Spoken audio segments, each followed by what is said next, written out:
As the world watches events in Egypt unfold, there's been swift reaction, with many countries expressing grave concern and calling for an end to the violence.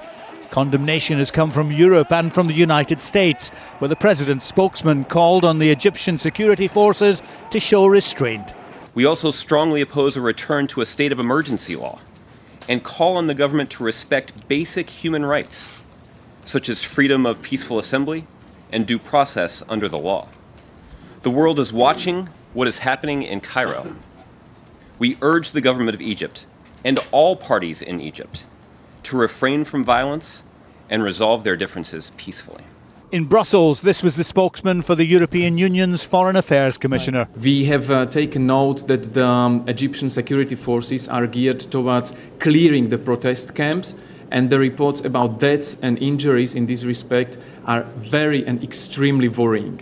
Let me reiterate the EU's position that the violence does not lead to any solutions, and that's why we are urging strongly all parties to exercise maximum restraint. France said it strongly deplored the violence, offered its condolences to the victims' families and called for dialogue and compromise.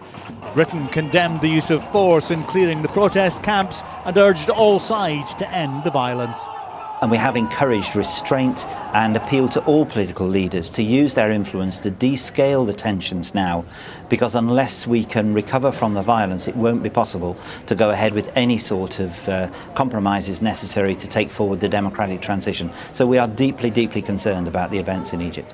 And as a measure of that concern, Britain and other European countries have issued new travel advice to their citizens in Egypt, warning them to stay away from demonstrations and large gatherings.